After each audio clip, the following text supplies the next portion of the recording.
Happy All Hallows, fair viewers! In celebration of such a fine night of frights, we have decided to cut James loose and let him talk about all those crazy games he plays. Many are strange and disturbing, many are things that might keep you up at night, but more than anything, many will be games that you really might not have heard of. The standard rules about these episodes apply double here. All of these are interesting and far outside of your run-of-the-mill, but that doesn't make them all good, or even in some cases palatable. If you're ready for a trip into the weird, here we go. Memories of a Broken Dimension. A DOS screen. An implied accident in space. A world half-formed, fractal, barely understood. Rebuild what was lost, step by step. But for what? The game's incomplete, and the answer is not yet known. Have fun! Castle Doctrine. Jason Rohrer, the creator of Passage and Inside a Star-Filled Sky, brings us this strange and paranoid MMO. In this game, you play as a father looking to protect his family and his wealth, while looking to rob others of theirs. You begin the game by turning your house into an incredibly elaborate death trap, and locking your family away behind whatever you can put between them and the door. Then you go out and systematically rob the houses of others, trying to avoid their traps and alarms to take what's theirs. Just be warned, the house building is incredibly complex, and there's really not a tutorial as of yet, so to play it takes the sort of manic, paranoid dedication that the whole game serves to warn us against. I have no mouth and I must scream. Rarely have I played a game so unrelentingly dark. Never have I said that about a game and still called it mature, and not in the puerile mature sense that plague most games with that label, but truly mature, looking deeply at our humanity. This is unquestionably one of the grimmest games ever made, but it forces us to stare deep at issues that, to this day, 20 years later, we have a hard time addressing in games.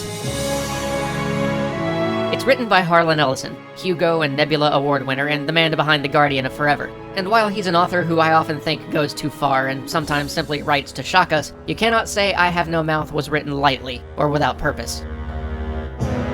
If you're willing to ask yourself why does humanity deserve to be in adventure game form, and you can deal with the disturbing, unrelenting, and grim subject matter, you'd be hard-pressed to do better than this nearly forgotten gem. No one has to die. Wait, hang on. And the parrot... What?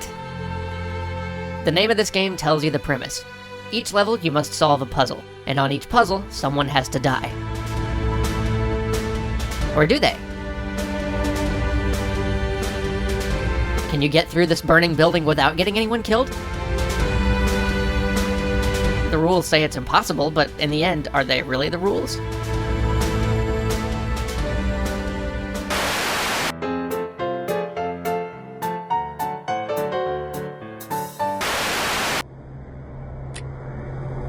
Starseed Pilgrim.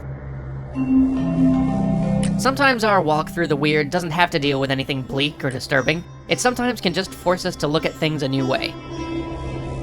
Of course, I can't tell you anything about this game because the point of this game is discovery. It comes without a tutorial and only the barest clue as to the goal.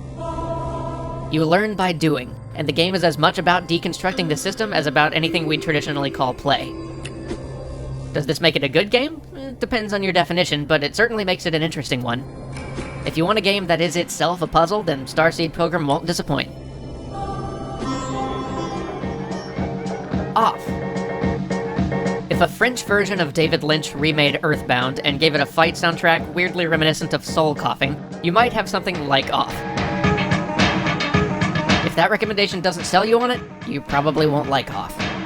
The fight system is antiquated, the game is slow, sometimes it really does feel like you're playing the worst parts of an NES RPG, but Off is worth it just for the places you visit and the stilted tasks you are asked to perform.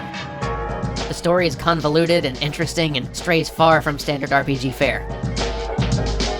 Far from your standard RPG fare. Pathologic. Russian bleakness at its very best.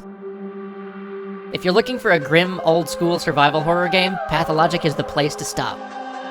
Foreboding village, dark rituals, monstrous abattoir, it's got it all.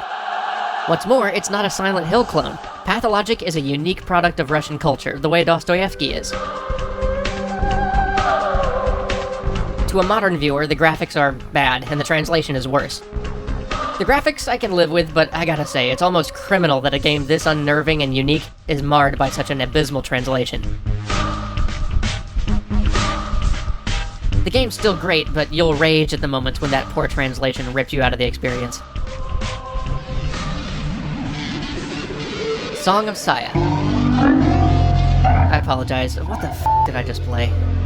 This may be one of the most twisted, skin-crawling visual novels out there. It's disturbing, repulsive, and uncanny, but I wouldn't be talking about it if it weren't also well executed.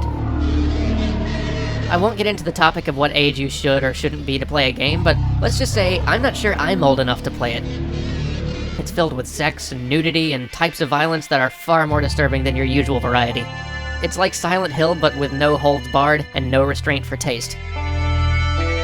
If you want to dance down the dark side and are looking for something that'll leave you genuinely disturbed, Saya is worth playing, but just know what you're getting into. It's written by the guy who wrote Madoka Magica. It's a solid piece of psychological horror that slowly strips away all that's good in the world. The writing is robust and the translation's solid. You'll find yourself flying through the pages of text, horrified, repulsed, but weirdly transfixed by this macabre piece. If you want to be unnerved, this is for you. And it wouldn't be up here if I felt like its grotesquities didn't have artistic merit, but again, know what you're getting into.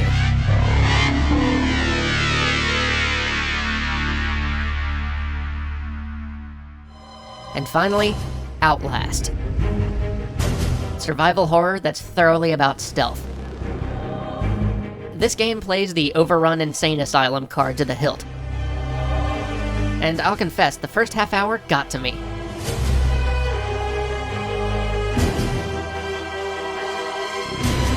It does become a little rote over time, in my opinion, so the game doesn't hold up, but the first hour or so may be worth the price of admission.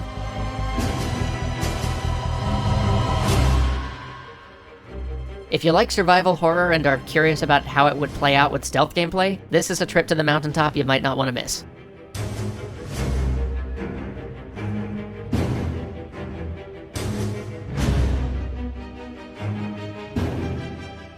So merry All Saints, enjoy your walk into the other side, and we'll see you next week. Hey!